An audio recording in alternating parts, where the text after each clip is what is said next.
Good afternoon. I'm Shubhendu Ghosh. We take you live to Hyderabad, where Petroleum Minister Dharmendra Pradhan is addressing a press conference. Really focusing how to increase the livelihood, living standard of the bottom of the society. There is a scheme for agricultural laborer. There is a scheme for health. Now, health is government sponsored. Health insurance will be provided from this financial year. There are two insurance schemes by depositing a meager amount of premium, 12 rupees and 330 rupees. A poor man can insure 4 lakhs rupees for his living. Atal Pension Yojana is there. Sukanya Samruddhi Yojana. Women Education Program. Girl Child Priority Program. Soil Health Card Program. Prime Minister Fasal Bima Yojana, Krishi Bima Yojana. Pradhan Mantri Awas Yojana. Friends, previously there were limited allocation by Union Government for Indira Awas Yojana. Amount was around 70,000 per unit. Now it is 1,20,000 per unit, and units quantum is also increased. Prime Minister Modi is committed to provide, when the country will be completing its 75th birth year, every citizen must have a foolproof shelter on his or her head. This is the strategy of this government. Power to all, affordable energy. By 2018, all the 18,000 unconnected villages will be connected through electricity. Already around 8,000 villages have been connected within preliminary 300 days. Prime Minister has put target within 1,000 days. This 18,000 connectivity has to be there, but by preliminary 300 days, we have already completed 8,000 connected electricity to 8,000 villages. Friends, I can share a lot more welfare scheme by Union Government, but this not only communication, we are moving all over country, we want to take feedback.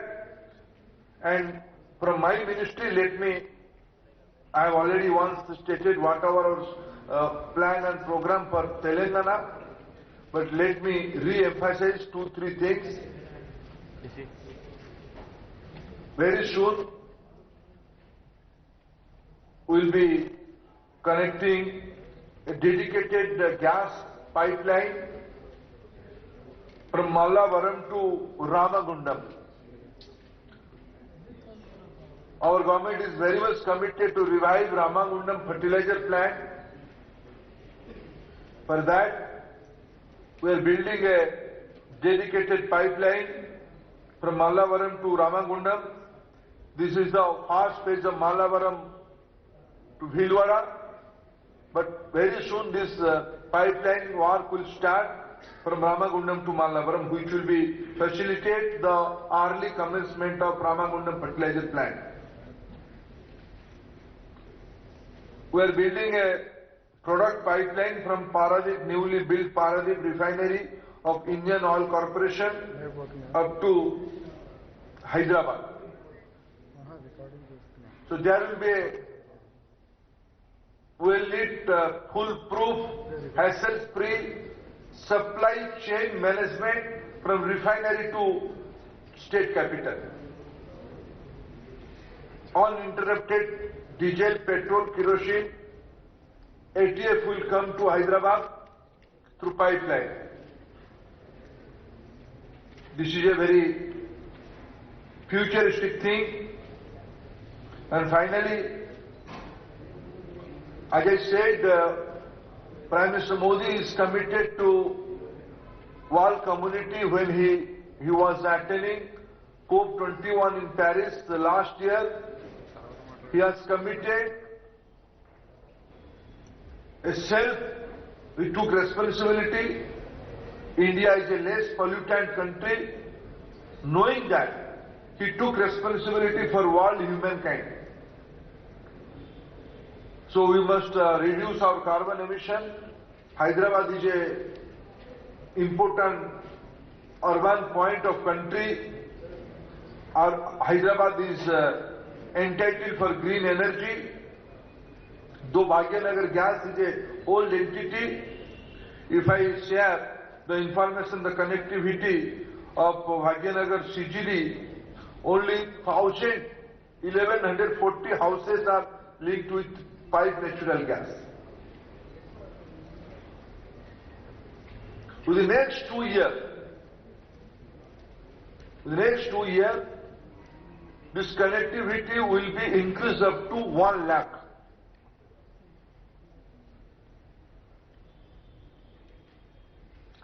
There will be more CNG connection to transportation sector.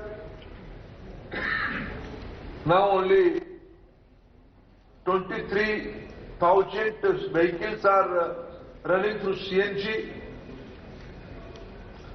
We will be putting more CNG facility in the greater Hyderabad for a greener transport fuel. And finally, last budget, Prime Minister has given a huge financial assistance to our department to ensure clean fuel to the poor man of this country. We have started a new scheme, Pradhan Mantri Ujjwala Yojana. The scheme has been already started rolling. We have a very ambitious target in next 3 years, starting from this financial year, 16-17, 17-18 and 18-19, in the next 3 financial years, we will be connecting 5 crore new LPG connection to the BPL families.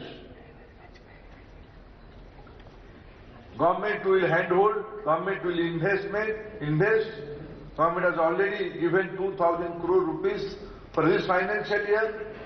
On the whole 3 years, government will spend 8,000 crores of rupees for the clean domestic fuel in the countryside, for the poor household, for the deprived household. Friends, these are some few facts. Again, I am congratulating all of you on the occasion of second statehood anniversary of Telangana. And these are some facts I would like to, I thought I should share with you. If any questions are there, I am open. My friend, Mr. Ram Kripalji will add on some point.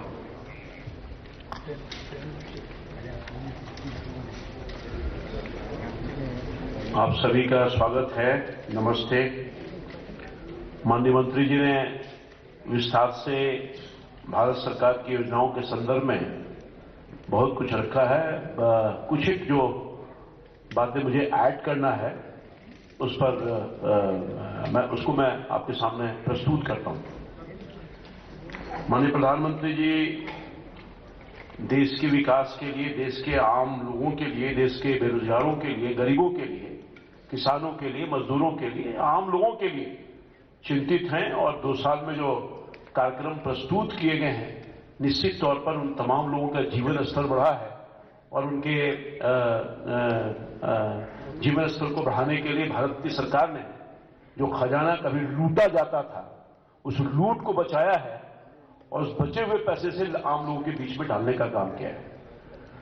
ये मुद्रा bank, इसकी चर्चा अभी हमारे सम्मानीय नेता कर रहे थे, मैं उसके विषय में बताऊं तो बहुत ही लोकप्रिय योजना है।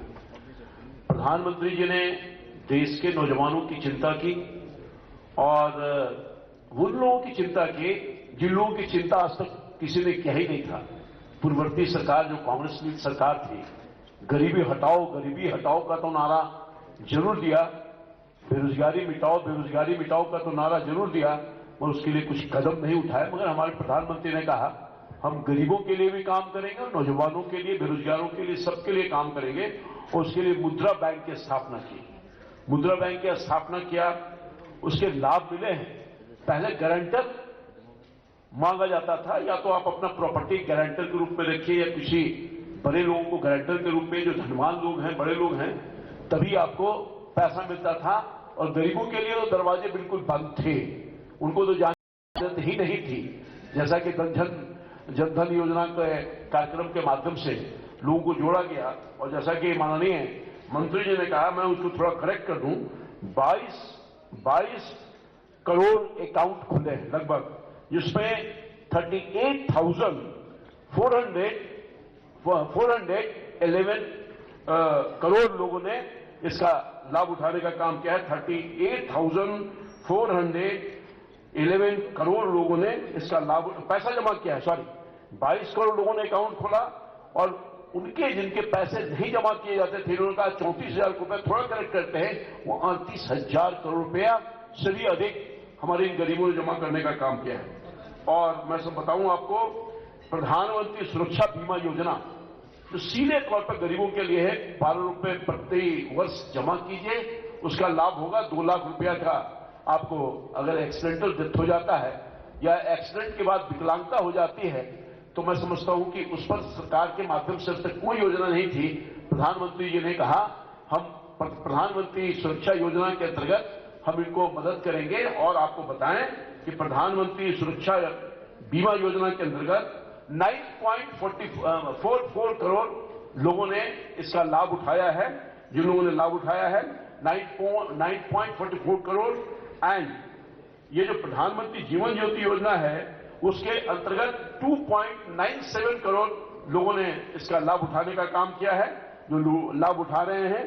तो मैं समझता हूं कि एक बहुत बड़ा अचीवमेंट है। इसको और लोगों तक बात पहुंचाई जाए, उसके लिए लगातार हम सब लोग प्रयास कर रहे हैं। और मैं समझता हूं कि सबके प्रयास से और लोग इसमें जुड़ेंगे, क्योंकि गरीबी फटहाली सबसे गुजर रहे हुए लोगों के लिए एक बहुत बड़ा ये काम है। जीवन ज्योति योजना के अंतर्गत भी सामान्य रूप से भी अगर आपकी जिंदगी चली जाती है, नेचुरल डेथ हो जाता है, तो 2 लाख रुपए की राशि, अभी तक इस तरह का कोई स्कीम नहीं था, पर प्रधानमंत्री जी ने गरीबों के लिए काम उठाने का काम किया है। मुद्रा बैंक की जिसकी चर्चा मैं कर रहा था, फाइनेंशियल ईयर में 2015-16 में फाइनेंशियल जो 15-16 का है, उसमें जो देश के लोगों ने लाभ उठाया है 3,80,942 लोगों ने इसका लाभ उठाया है,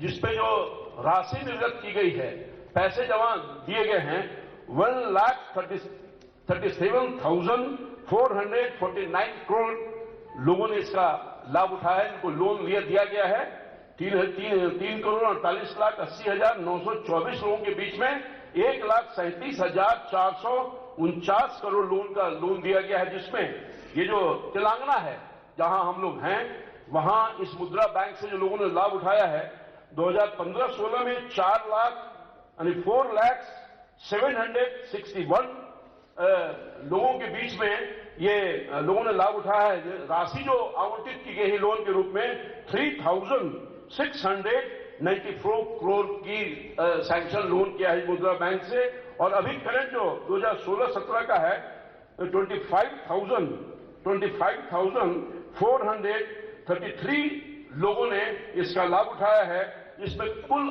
कुल जो राशि है 294 करोड़ लोगों को लोन दिया गया है तेलंगाना में मुद्रा बैंक के माध्यम से। ये और मैं बताऊं आपको, ज्यादा वक्त आपका नहीं लेते हुए मैं आपको बताऊं, प्रधानमंत्री कौशल विकास योजना, जिससे नौजवानों को हाथ में हुनर देने का काम प्रारंभ किया माननीय प्रधानमंत्री जी की सोच के। आमतौर पर जिनके हाथ में हुनर नहीं होता था, कम पढ़े लिखे या अधिक पढ़े लिखे, बेरोजगारी में भटकते थे और इनके पास कोई काम नहीं होता था, तो लेबर का काम किया करते थे। खासतौर पर जो गरीब प्रदेश से वहां से लोग ज्यादा प्लान करके आते थे। तो मैं समझता हूं उसके लिए ये हुनर योजना ने, कौशल विकास प्रधानमंत्री जी ने जो योजना प्रारंभ किया है, उसमें अब तक 90.65 लाख युवकों ने प्रशिक्षण लिया है, ट्रेनिंग ली है। ये जो कौशल विकास केंद्र का स्थापना पूरे देश के पैमाने पर किया गया, हर कॉन्स्टिट्यूंसी, हर पार्लियामेंट, हर डिस्ट्रिक्ट में एक निश्चित तौर पर इस तरह का केंद्र की स्थापना की गई है, जिसमें ट्रेनिंग दिया जा रहा है, जिसका नाम है दीनदयाल कौशल योजना। वही मैं बता रहा था आपको कि अब तक जो प्रशिक्षित हुए हैं लोग 3.56 लाख जो यंग हैं उनको प्रशिक्षण मिला है, और केवल प्रशिक्षण नहीं मिला है बल्कि 1.88 लाख लोगों को नौकरी भी मिल गई है। 1.88 लाख लोगों को रोजगार भी मिला, 3.56 लाख लोगों को ट्रेनिंग मिला ये कौशल विकास केंद्र के माध्यम से, और 188 लाख लोगों को नौकरी भी मिला। इस माननीय प्रधानमंत्री की सोच और पहल का ये परिणाम है, मैं समझता हूं। और अभी पूरे देश के पैमाने पर whole of the country 34 lakh नौजवानों को जो 5,000 के रूप में देश के 34 लाख युवाओं के लिए 5,000 से 5,000 टू 1.5 लाख जो ऋण दिए गए हैं वो ऋण दिए गए हैं, समझे कि नहीं। देश के 34 लाख युवाओं को 5,000 से 1.5 लाख तक ऋण उपलब्ध कराए गए हैं, जो अपने खुद से, जैसा कि मैंने बताया, 1.88 लाख लोगों को पैसा मिला है और वो काम में लग गए हैं, ये मैंने आपको बताया। इसी तरह से मैं आपको बताऊं कि जैसा कि माननीय मंत्री जी ने कहा कि सरकार की यह मंशा है कि पूरे देश के पैमाने पर हम दीनदयाल ग्रामीण ज्योति योजना के माध्यम से ये हम ले जाना चाहते हैं, और 2018 के पहले ही ये पूरे के पूरे 18,500 गांव तक बिजली पहुंचाने का टारगेट है। और मैं अंत में अपने डिपार्टमेंट की बात में बताऊंगा, एक और बता देते हैं, इंपॉर्टेंट है, प्रधानमंत्री आवास योजना, प्रधानमंत्री ग्रामीण सड़क योजना। प्रधानमंत्री ग्रामीण सड़क योजना के हालात ये थी कि विगत वर्षों में हमारी सरकार के पहले राशि करीब नहीं मिल रहा था, और प्रधानमंत्री ग्रामीण सड़क योजना करीब बंद हो गया था। मैं समझता हूं कि माननीय प्रधानमंत्री ने चिंता जाहिर की और कहा कि गांव का विकास नहीं होगा तो देश का विकास हो ही नहीं सकता है, गांव की समृद्धि ही भारत की समृद्धि हो सकता है। और ग्रामीण विकास की योजनाओं को कार्य रूप देने के लिए माननीय प्रधानमंत्री जी ने 2014-15 में 14,200 करोड़ रुपया आवंटित करने का काम किया। फिर जब हमारी सरकार आई उसके बाद फिर हम 2015-16 में 18,291 करोड़ रुपया हमने आवंटित किया, और फिर अभी 18 और 16 और 17 में 19,000 करोड़ रुपया हमने दिया है। लगातार हम प्रधानमंत्री ग्रामीण सड़क योजना में पैसे की वृद्धि कर रहे हैं, और मैं समझता हूं कि जो टारगेट था पहले, टारगेट ये था कि 2022 तक ये टारगेट था कि हम सड़कों का निर्माण कर देंगे। जो पहला कोर नेटवर्क तैयार किया गया था, हमारे प्रधानमंत्री ने कहा कि नहीं, उस सीमा को घटाओ और 2019 तक हिंदुस्तान का पहले कोर नेटवर्क में जो जोड़ा हुआ सड़क था उसको पूरा का पूरा बनाने का काम करो। और मैं बताऊं आपको कि अगले 2019 तक लगभग 65,000 बस्तियों में सड़कों का निर्माण कर दिया जाएगा। 65,000 जो गांव हैं, विलेज हैं, उसमें सड़क का निर्माण करवा दिया जाएगा। और मैं समझता हूं कि इसके लिए जितनी धनराशि की आवश्यकता होगी भारत की सरकार अपने खजाने से देने के लिए तैयार है। पहले क्या था, 2011 से 2014 तक पूर्ववर्ती जो कांग्रेस लीड सरकार थी, यूपी की सरकार, उसमें प्रतिदिन 73 किलोमीटर लगभग सड़क का निर्माण हो रहा था। हमारे प्रधानमंत्री ने कहा कि इसकी रफ्तार को और बढ़ाओ, और आपको जानकर प्रसन्नता होगी कि अब जो 73 किलोमीटर प्रतिदिन के हिसाब से सड़क का निर्माण हो रहा था, वो बढ़कर के 100 किलोमीटर प्रतिदिन 100 किलोमीटर की रफ्तार से अब सड़कों का निर्माण हो रहा है। हमारी सरकार की जो प्राथमिकता है वो गांव, गरीब और किसान है, जिसके लिए धनराशि हम खर्च करने का काम कर रहे हैं। और मुझे पूरा भरोसा है कि अगले 5 साल में हमारी सरकार, हमारे प्रधानमंत्री नरेंद्र भाई मोदी वाली जो सरकार है, और मोदी जी का जो विजन है, प्रतिबद्धता है देश के आम लोगों के लिए, देश के गरीबों के लिए, नौजवानों के लिए, हर वर्ग हर तबका के लिए, उस काम को हम अमली जामा पहनाएंगे। भाषण में नहीं, कागज पर नहीं, जमीन पर उतारने का काम करेंगे। Thank you very much.